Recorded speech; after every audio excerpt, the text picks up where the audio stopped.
अभी मैंने अपने गुड़हल के पौधे की रूट प्रूनिंग किया है। तो रूट प्रूनिंग के अपने फ़ायदे हैं। आप देखिए पूरा प्रोसेस ध्यान से, अगर आप देखेंगे तो पूरी बातें आपको समझ में आ जाएंगी कि कैसे रूट प्रूनिंग किया जाता है, उसके क्या फ़ायदे हैं। तो लेट्स स्टार्ट, चलिए शुरू करते हैं। ये आप लोग देख रहे हैं गुड़हल का मेरा प्लांट है और अभी देखिए इसमें फ्लावरिंग काफ़ी कम हो गई है।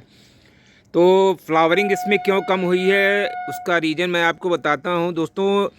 जिस पॉट में ये रखा हुआ था ना, उस पॉट को पूरी तरह से इसकी जड़ों ने जकड़ लिया था और एक तरह से रूट की बाउंडेशन हो गई थी। इसकी जड़ें जो है विकसित नहीं हो पा रही थी। तो आज मैं क्या करूँगा कि इसकी रूट की प्रूनिंग करूँगा, यानी जितनी भी इसकी फाइब्रस जड़ें हैं उन सबको मैं निकाल दूँगा और निकाल करके फिर इसके बाद इसको रीपॉट करूँगा किसी अच्छे गमले में या किसी बड़े पॉट में, और ताकि इसमें अच्छे से ये फिर से एक बार फ्लावरिंग कर सके। अभी देखिए ठंड का महीना चल रहा है, यानी दिसंबर का लास्ट समय है। तो जाड़े में जो है वैसे भी गुड़हल थोड़ा कम हो जाता है, लेकिन क्योंकि ये हाइब्रिड गुड़हल है तो हाइब्रिड गुड़हल जाड़े में भी अच्छा खासा फ्लावरिंग करते हैं। तो ऑलरेडी मैंने कई बार गुड़हल के रूट्स की प्रूनिंग की है, उसका अच्छा रिज़ल्ट मुझे दिखाई पड़ा है। तो आज मैं इसकी जड़ों को अच्छी तरह से निकाल देता हूँ और इसको काफ़ी छोटा कर दूँगा दोस्तों। तो एक खुरपी की सहायता से मैं इसको यहाँ से इस तरह से कट करूँगा। तो रूट की प्रूनिंग करने के बहुत फ़ायदे होते हैं। रूट की प्रूनिंग करने से क्या होता है ना कि पौधा हमारा एक बार फिर से नई कंडीशन में आ जाता है, यानी उसमें नई ग्रोथ होने लगती है। देखिए क्या होता है ना, जब किसी बड़े पॉट में अगर हम लगाते हैं तब तो जड़ें काफ़ी दूर दूर तक फैलती हैं, जैसे ज़मीन में है या कोई बड़ा पॉट है। लेकिन जब हम छोटे पॉट में इस तरह के गुड़हल जैसे पौधे को लगाते हैं ना, तो क्या होता है कि जड़ें जो है पूरे गमले में बंध जाती हैं या विकसित नहीं हो पाती हैं। और जड़ें जब बंध जाती हैं ना, तो ऊपर से भी उसका जो फ्लावरिंग पर असर काफ़ी ज़्यादा पड़ता है, यानी फ्लावर बहुत कम मात्रा में बनते हैं।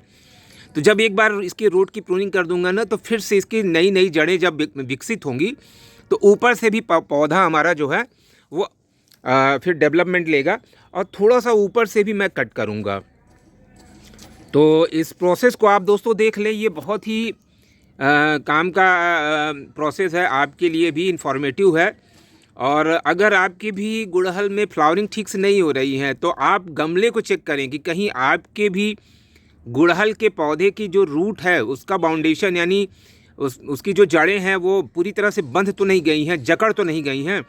अगर ऐसी बात है तो गमले से पौधे को निकालिए और उसके रूट की प्रूनिंग करिए और उसके बाद फिर से इसको अच्छे से खाद पानी दे करके, अच्छे से पूरा फर्टिलाइज़र वगैरह दे करके फिर से लगा लें। तो आप देखेंगे कि आपका गुड़हल का पौधा एक बार फिर से बढ़िया से रिस्पॉन्स करने लगेगा।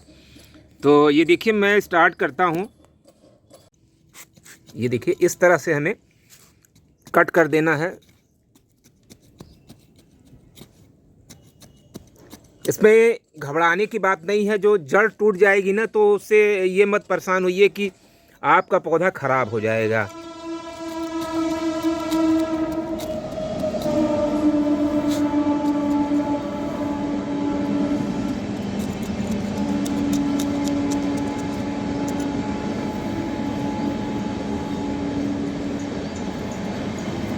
हमें क्या करना है ना, जो फाइब्रस रूट्स हैं उन्हीं को हटाना होता है।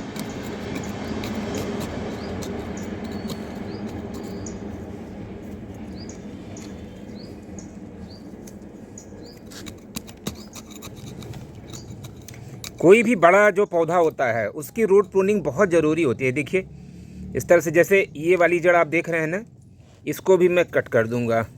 हालांकि इसकी जो मेन जड़ है ना वो बिल्कुल बीचों बीच होगी, तो इसको भी हटा देता हूँ। यहाँ से भी फिर से ये ग्रोथ लेगा।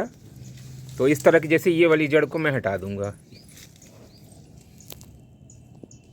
ये देखिए ये जैसे ये वाली जड़ है, ये देखिए इसको हटा दे रहा हूँ। इस तरह से इन जड़ों को हटा देना ही ठीक रहेगा।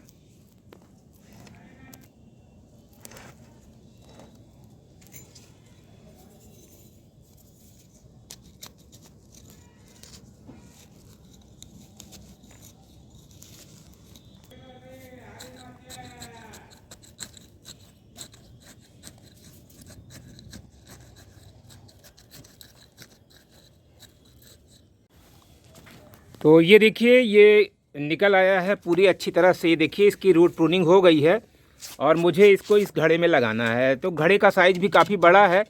तो गुड़हल जैसे प्लांट को हम इस तरह से, अगर आपके पास भी कोई पुराना घड़ा वगैरह हो तो उसमें लगा सकते हैं, क्योंकि इन सब चीज़ों का भी हमें उपयोग कर लेना चाहिए। तो इसी में इसको पहले डाल करके और इसके बाद मैं इसमें इसका जो सॉइल मिक्सचर है वो डालूँगा। तो इसके आगे का मैं प्रोसेस आपको दिखाता हूँ।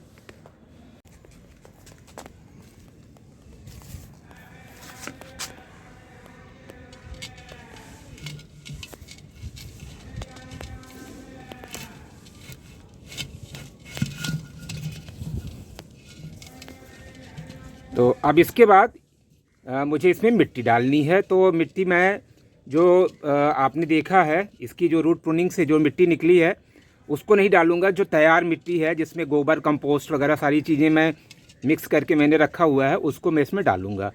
तो आप देख रहे हैं इसका इतना जो स्टेम है वो नीचे चला जाएगा। तो यहाँ से भी जहाँ जहाँ ये मिट्टी में जाएगा ना, वहाँ से नई जड़ें पैदा हो जाएंगी। ये देखिए, हमारा ये मिट्टी है। अब इसमें मैं गोबर कंपोस्ट मिलाऊंगा।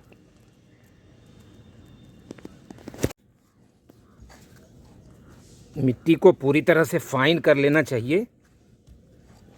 ये देखिए, ये देखिए, ये है राख, लकड़ी की राख है ये। और लकड़ी की राख में बहुत से माइक्रो न्यूट्रिएंट्स पाए जाते हैं। तो मिट्टी जब भी आप तैयार करें तो थोड़ा सा मिट्टी में राख ज़रूर मिलाना चाहिए। इससे क्या होता है, फंगस भी नहीं लगता है और चींटियाँ भी दूर दूर रहती हैं। तो अच्छी तरह से लगभग एक गमले के हिसाब से 1 या 2 मुट्ठी राख आप मिला सकते हैं। दोस्तों, ये देख रहे हैं आप मेरे हाथ में, ये है चौक, जिसको हम खड़िया बोलते हैं। तो ये खड़िया, इसमें कैल्शियम भरपूर होता है, जैसा कि सभी लोग जानते हैं। और इसको मैं मिट्टी में मिलाऊंगा। तो इसकी जगह आप चूना मिल जाए, चूना मिला सकते हैं। और कैल्शियम जो है पौधों के लिए बहुत ही ज़बरदस्त होता है, एक तरह से टॉनिक है।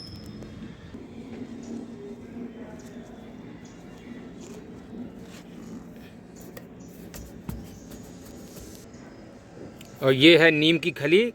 ये तो मैं अपने सभी प्लांट में ज़रूर डालता हूँ दोस्तों। नीम की खली न केवल एंटी बैक्टीरियल, एंटी माइक्रोबियल है, बल्कि ये बहुत बढ़िया खाद भी है पौधों के लिए। ये ज़बरदस्त होती है।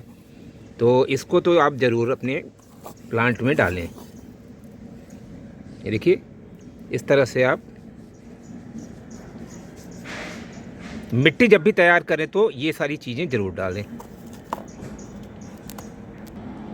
और ये है डीएपी के कुछ दाने। जब भी पहली बार मिट्टी आप तैयार करें तो डीएपी के कुछ दाने ज़रूर डाल दें।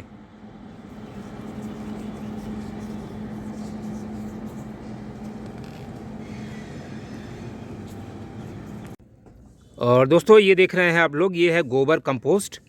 तो मिट्टी में इसको अब जितना भी हो सके आप लगभग मैक्सिमम आधा भाग तो ज़रूर मिला देना चाहिए। तो बीच बीच में भी मिलाते रहेंगे। जो गोबर की कंडी का लिक्विड फर्टिलाइज़र होता है प्लांट में, उसको भी बाद में डालना चाहिए।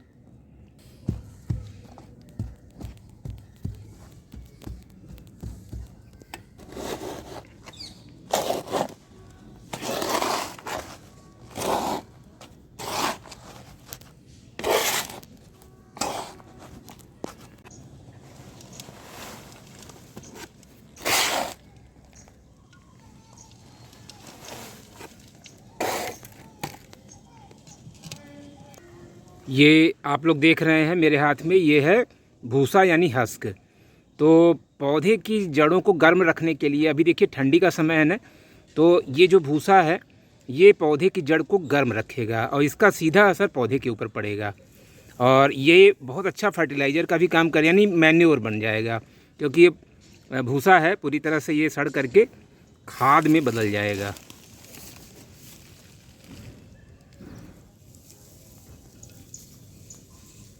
तो इस तरह से ये डाल देना चाहिए। मैंने अपने एक पिछले वीडियो में भी दिखाया है, जिसमें मैंने केवल भूसे में और थोड़ी सी मिट्टी में गुड़हल का पौधा लगाया है। तो आप चाहें तो वहाँ जा कर के देख सकते हैं। ये संतरे के छिलके हैं और इसको भी अगर हम गमले में डाल देते हैं तो इसका भी रिज़ल्ट बहुत अच्छा आता है। ये मिट्टी में उसकी जो अम्लता है यानी पीएच वैल्यू को है वो कम करता है, जिससे कि मिट्टी जो है उसमें एसिडिटी बनी रहती है। क्योंकि गुड़हल के लिए थोड़ा एसिडिक सॉइल चाहिए, तो इसको स्टार्टिंग में ही डाल देते हैं इस तरह से। और ये है लास्ट में कुछ सूखी पत्तियाँ, तो ये ह्यूमस का काम करेंगे गमले के अंदर।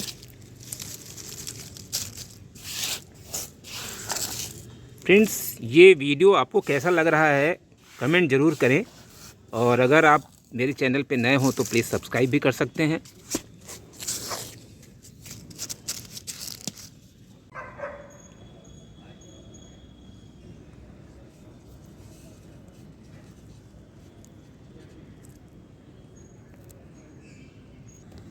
तो अभी आपने देखा कि थोड़े से एलोवेरा की पत्तियों को भी मैंने काट के डाला है, और ये बहुत अच्छा एंटी फंगल और एंटी बैक्टीरियल, इसके साथ ही साथ बहुत गजब का फर्टिलाइज़र भी है।